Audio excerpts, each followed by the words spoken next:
Shabbat shalom. Shabbat shalom. This is such a gorgeous room, and there's occasionally a problem with it, which is that if we were all in Pilch right now, over there, it would be bustling. It would be really full. But in the summer, right now, because of the fascinating Jewish tendency to sit as far away as possible, it feels mildly cavernous. So, did you know that Temple Beth Am is one of the few venues in Los Angeles where it doesn't cost a single penny to get front row seats? It's actually amazing. So if you are so moved to help us out as we pass the source sheets around, if you want to scooch up a couple of rows, come. I know you don't want to, but it's okay. I promise, my commitment to you is I won't judge you if you're not paying attention, if you just come up and sit a little closer. How's that? Okay. Oh, thank you so much. Fantastic. Okay.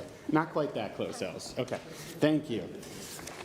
So this week, I'll say this by way of introduction. I just finished a really interesting novel this morning, actually, called Trust by an author named Hernan Diaz.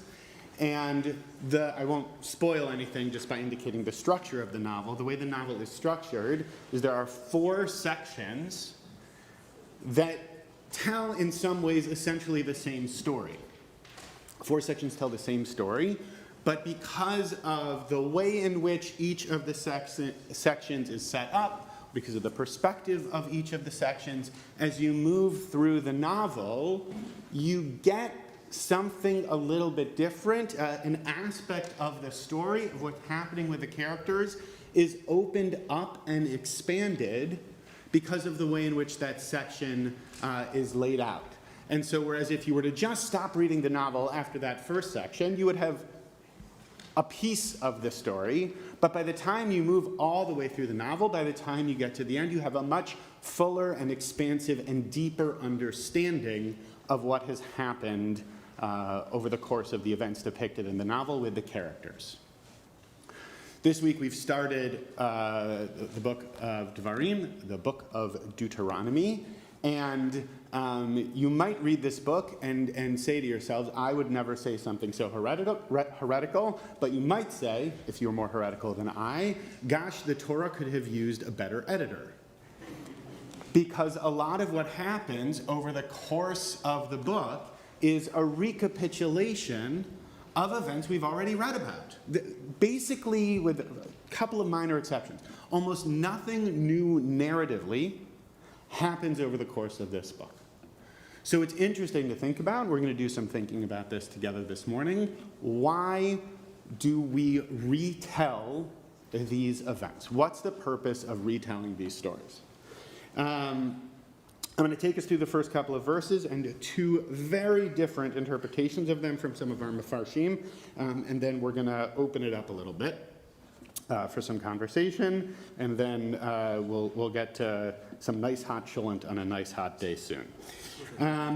So you see the first 6 verses of the book laid out there at the top of the page, or at the top of the other side of the page, depending on where you're looking. Starts out, Elah hadvarim asher diber Moshe al kol Yisrael be'ever ha'Yarden. Right? These are the words, these are the matters about which Moses spoke to all of Yisrael on the other side of the river. Interesting, of course, by the way, saying on the other side, right? On the other side of the Jordan seems to imply what? We're already there.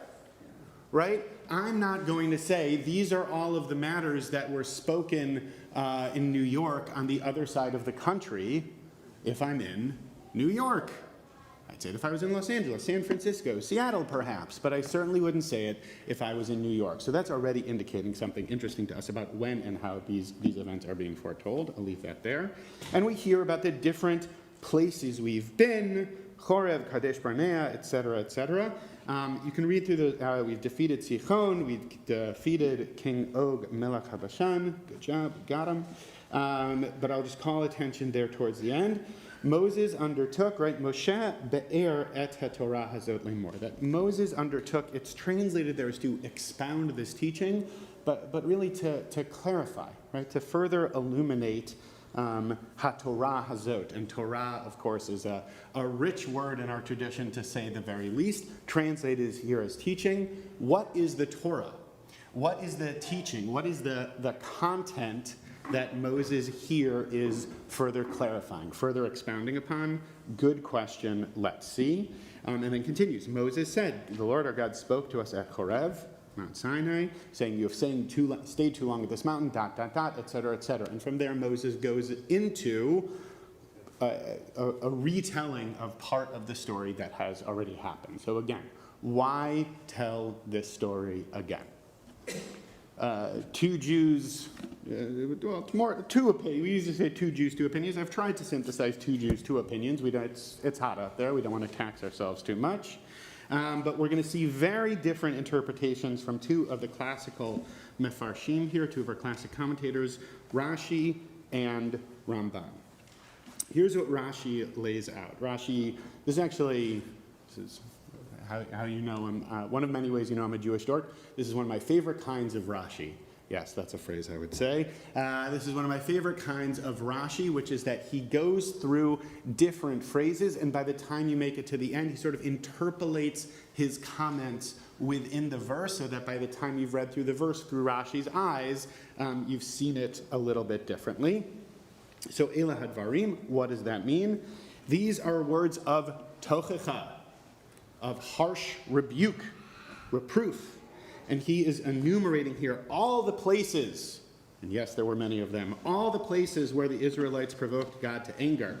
So that's why we just refer to these places by name, rather than really getting into it, because it's a mere illusion. But when you see those place names, you know what you did, Israelites, right? That these are, it's a scolding. Remember what happened last month? Yeah, you do, right? I was there. We were up 2 months ago. You know, right, that there's a scolding implicit in the way this is laid out. To all of Israel. Why? Because if Moses was only giving this tochacha to some of them, then the people who missed class that day would say, but teacher, we didn't hear you say directly to us, no spitballs in class. You just told the other kids who were there. Those who were absent might have heard from the son of Amram. You didn't say anything, but if we would have been there, we would have argued back. That's why everybody had to be there. He said to them, see, you are all here. Anyone who has anything to say in reply, let him reply. So far, here's where we are. Elah Hadvarim. These are the words. These are the places where Israel did what they shouldn't have done. And he made sure that they were all there, so they could all hear it, and so they could all respond if they had anything to say in return. Flip over the sheets for the third piece of what he's going to say. And why Bamidbar? As we move through that first verse, Bamidbar. But, Rashi's pointing out, they weren't Bamidbar in the classical sense when we're talking about the expansive wilderness. They were actually in Moab, because they're on the other side of the Jordan, their other side. They're about to go in. So why does it say Bamidbar? It's not saying Bamidbar like you think Bamidbar in the wilderness, but again, Bishvil ma shehichissuhu Bamidbar. Again, this is a reference to all of the things that they did that they shouldn't have done before. So reading all of these comments back into this verse, and Rashi goes through the rest of the verse, but I cut us off there. These words, which are words of tochacha, words of scolding, of reproof, that Moses said to all of Israel so they could all hear it on the other side of the Jordan because of what they did when they were wandering through the desert, which is not necessarily what you read if you just read through the straightforward translation of that verse. Okay? It's a scolding. He's referring to the things they did that they shouldn't have done. That's what we're setting up here. Rashi. That's what we got Rashi saying. Ramban sees it very, very differently, however. So if we get into Ramban, he says there's two things being indicated here. The first is that Moses spoke to the children of Israel according to all that God had commanded from then. This is an allusion, and Ramban's noticing here, there are a few, there's not a lot that happens narratively, but there are some things that are commanded. There are some mitzvot in Dvarim that do not show up elsewhere in the Torah. So it's interesting to think about, even though there's nothing new happening narratively, there are new mitzvot. So Moses here is indicating that there are going to be commandments coming up that he will tell them in this book that haven't been mentioned thus far. But how can it be? Would Moses make up commandments? Of course not. Moses is God's most faithful servant. So, Ramban is saying, these are commandments that Moses heard that haven't yet been transmitted. And so part of the purpose of what's happening in Dvarim is to make sure that Moses gets it all out there before he goes. There's some extra mitzvot coming up, and Moses is preparing the Israelites to hear them. These commandments were exactly God commanded them. He did not add to or subtract from what had been commanded. Okay, that's one. And the second thing is, and here he's picking up on a word I referenced earlier, Moses began explaining this law, this be'er I referenced earlier, which is an allusion to the commandments that were already declared, and he's repeating them. Why? To clarify them further and to give further instruction about them. Same verse, very different interpretations of the verse. Again, Rashi saying this is tochacha, rebuke. Ramban saying prepare for more mitzvot, and drashing, right? Moses is doing this, right? Moshe Rabbeinu, he's our greatest teacher. He's laying things out a little more clearly, hopefully like I'm doing now. He's explaining things so that people will see them from a different perspective. Very different opinions. So my question to you, community members who have so kindly come a little bit closer to share this together, which one speaks to you more? Which one resonates more? Which one do you think makes more sense? Which one do you think, which one do you appreciate? Which one do you like? What do you think? You almost said something, but then you said, what do you think? What do you think? You don't have to tell me why. Number one or number two? Two? Why? Would you tell me why? I got you. Give me one. Why do you like it? It's more logical. Okay, it makes more sense. They deserve some rebuke, though, those Israelites, no? Okay, but Moses is given this whole speech to explain it a little bit more. Needs some extra explaining. I get it. Yeah, it makes sense to me, too. Thank you. There's something else. Okay, tell me, Mark. The Israelites who were hearing this review, they weren't there. People who sinned Great. in the places that are mentioned, they're all dead. Yeah. They're not going into the land. Yes.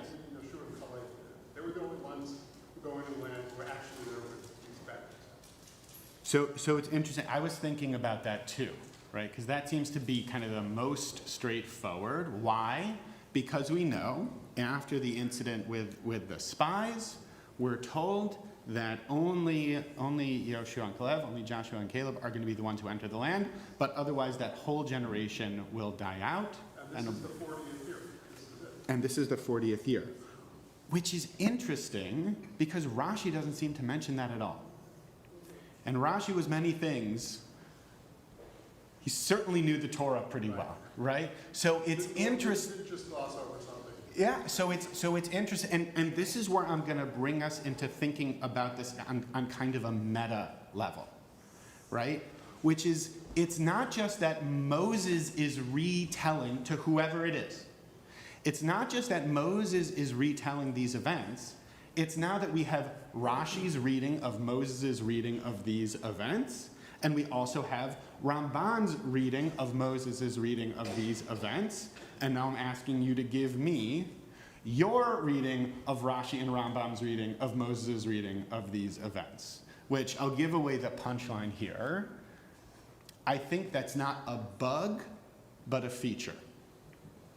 And I think that what's being indicated to us in this last book of the Torah is inviting us to think about how and why we tell the stories and transmit the teachings that we do and the way that we do them. I think there's something there that's intentional. I'll say with transparency. So I worked at Beit Tshuva down on Venice Boulevard for a few years, and I guest rabbied there last night, and I double dipped a little bit. I did a version of this teaching at Beit Tshuva last night, correctly guessing that the Venn diagram of the folks who were there last night and the folks who are here in the sanctuary right now are me and Ben Siegel. That's it. That's right. Because Ben, just as he interns for us here, he's interning there. He came with me to check out services at Beit Tshuva. So I did a version of this teaching at Beit Tshuva last night. Ben, so far, we'll ask you, did I quote Rashi last night? Did I quote Ramban last night? And that's not a quiz to see if you were paying attention, right? But it was the same idea presented very differently, right? We can take the same idea, and depending who we're speaking to and how we're speaking to them, we can transmit the same concept, but in very different ways, which is interesting to think about. Yeah? Yeah. Ben, his hand's up, and then Brian. Yeah, Ben. Great. So if you... He says he likes them both if you synthesize the ideas together. So if you understand Rashi is saying this is Tochacha, and Ramban is saying these are additional commandments that we need, then if you synthesize them together, they're additional commandments we need because of all the things that happen when we only had part of the Torah. Beautiful. Beautiful. So we need the additional guardrails. Love that. So what Ben said, for those who might not have heard, is that we need both. That it actually makes sense to bring these together. On the one hand, the Israelites still need a little tisk-tisking. And on the other hand, there's a recognition that there's still more to be revealed, as it were. And so then because of that, recognizing that there are still some faults within the people, there needs to be then that additional layer of teaching, right? So that in the future, hopefully those errors can be avoided or rectified through the additional commandments that Moses is now going to be sharing with the people. Beautiful. I love that.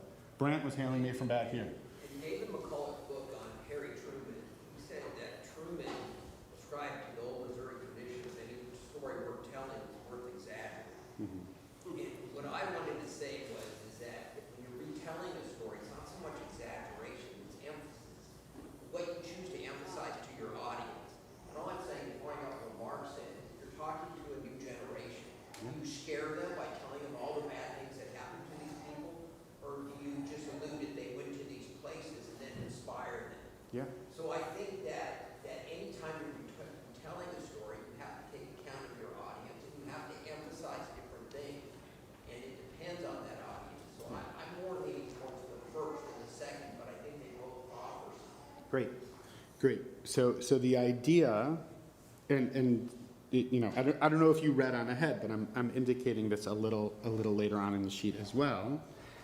This concept that whenever you're retelling a story, whether it's exaggeration or a reframing or emphasizing of some details over others, no story comes out the same way twice. And so when we think about how and why we retell our stories, noticing why that's happening and how it's unfolding. The thing that's coming to mind for me, I mean, there's a few different reasons that this is happening. There's all these right, remakes of movies coming out now, right? Disney has decided to remake every single movie I grew up with and turn it into sort of a weird live action version of itself, yeah? And it's interesting to note why, to make money, right? But in addition to making money, when those stories are retold, what's different? And that's sort of a more superficial kind of thing, but it's a very clear pop culture example of how that happens. Think about it in your families. Raise your hand if you've heard your parents or your grandparents tell a story, the same story, more than once.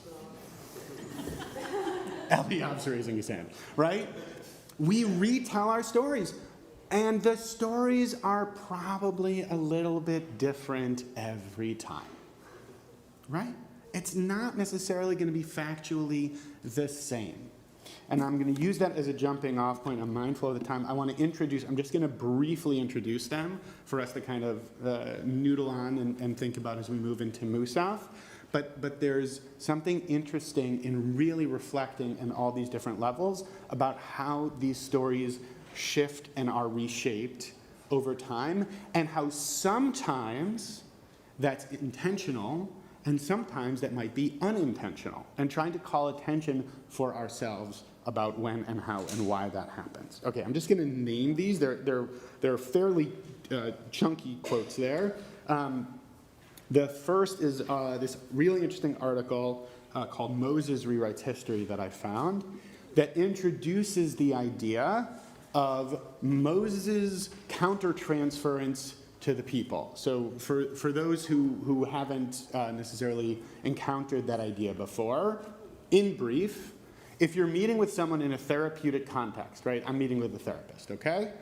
I'm going to have certain transference over to that therapist, right? If my therapist is a male therapist who's a bit older, there's going to be some amount of ways in which my experience with my dad, or how I thought about my grandfathers who I never met, or older male authority figures that are going to get transferred onto how I think about that therapist. And the therapist will inevitably have countertransference onto me because of how they think about institutional religion, or how they think about dudes who wear glasses, or because of whatever it is. And it's not good, bad, or otherwise, it just is. There's always going to be some element of me transferring my experience and feelings onto that person, and them transferring their feelings onto me. Just is. We can talk more about that later. It's an interesting idea. And what this author introduces in this article is wondering about Moses' countertransference onto the people. As Moses is here, delivering the last epic speech of his life, what's going on within him? And how does that inform how he's talking to other people, is the question that's being asked in this article. And it's interesting, right? We read this first photo speech as the presentation of a leader who engages in kind of a countertransference when he reflects back to the people what has transpired, right? That's what's happening. And interesting, right, on that stacking of stories that I was referencing, she seems to buy into Rashi's reading more, which is interesting, right? We see in Moses' flawed recollections and chastisement of the people a final attempt to reshape his life story. So here, Ellen Frankel, the author of this piece, is bringing her experience on what transference is, applying it to this story, reading Rashi's reading into it, applying it, and now we're here thinking about what she's talking about. It's turtles all the way down, right? But for ourselves, given that transference and countertransference are most of the time unconscious, what I'll invite you to think about with this first concept is when you retell a story, what's it like to notice a little bit more why and how you're retelling that story? That's idea one.